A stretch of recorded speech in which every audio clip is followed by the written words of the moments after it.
আজকে একটা খুব নাইস এক্সরে নিয়ে কথা বলবো। আমার মনে হয় যে কেউ একদম দেখেই বলে ফেলতে পারবে। সো এই ধরনের একটা এক্সরে আমরা কীভাবে ডিসক্রাইব করবো। এই এক্সরেটা একদম নিউ কেস আজকের, ডেট 1/1/2025। সো এই ধরনের একটা এক্সরেতে আমরা কীভাবে ডিসক্রাইব করবো। এটা একটা এক্সরে চেস্ট পোস্ট-ট্রান্স রিভিউ। It's showing the increase translucency. এখানে ট্রান্সলুসেন্সি বেড়ে গেছে না, and collapsed lung margin on the right side, and there is a horizontal, একদম horizontal একটা fluid level দেখা যাচ্ছে, এবং right sided costophenic and cardiophenic and costophenic angle কিন্তু both obliteration হয়েছে, দেখা যাচ্ছে না, obliteration of both right costophenic and cardiophrenic angles. And trachea is central in position, একদম central in position এ আছে, কোনো দিকে shift হয় নাই. So it's a case of right sided hydropneumothorax. Right sided hydropneumothorax.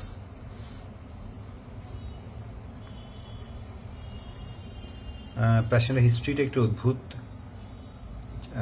এক সপ্তাহ জ্বর, এর বাইরে আসলে পেশেন্ট আজকে রেসপিরেটরি ডিস্ট্রেস আছে, এছাড়া খুব বেশি আর কোনো হিস্ট্রি নাই। এবং হিস্ট্রি দিচ্ছিল যে সে খেলতে গেছিল না, ব্যাডমিন্টন খেলতে গেছিল, ব্যাডমিন্টন ফুটবল খেলতে গেছিল, ফুটবল খেলতে গিয়ে ফুটবল খেলে এসে তার ডিস্ট্রেস বেড়েছে। তো এটা কিন্তু ট্রমাতে হয়, কিন্তু কোনো ট্রমার হিস্ট্রি নাই। আবার রাপচার অফ দ্য বুলা যদি হয় তো কোনো কনজিটাল বুলা ছিল কিনা, সেখানে ইফিউশন কেন হবে। So what are the common causes of hydropneumothorax? যে accumulation of air and fluid in the pleural space দেখা যাচ্ছে।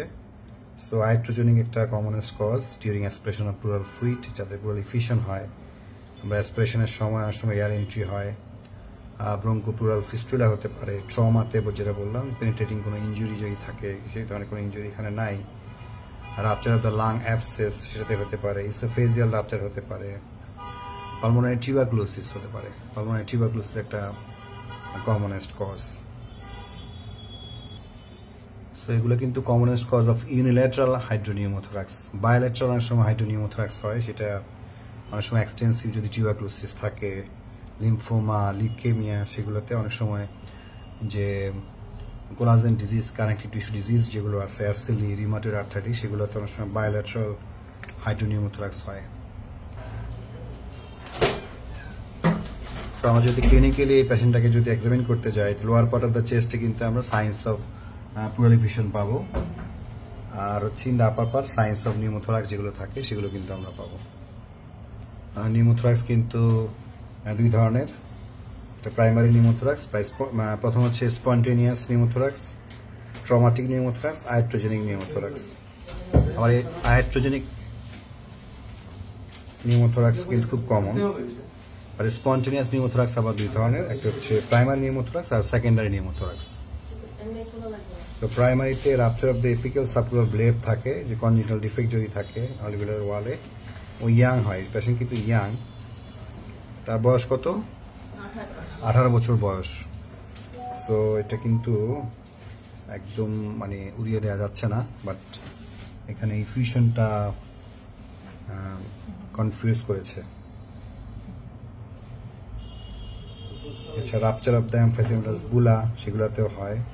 আর সেকেন্ডারি নিউমোথোরাক্সের কমনেস্ট কজ হচ্ছে সিওপিডি, টিউবারকুলোসিস, এই জিনিসগুলো মাথায় রাখতে হবে। লাং অ্যাবসেস, অ্যাকিউট ফিভার, অ্যাজমাতে হয়, ব্রঙ্কিয়াল কার্সিনোমা হতে পারে, পালমোনারি ইনফ্রাকশনে হয়।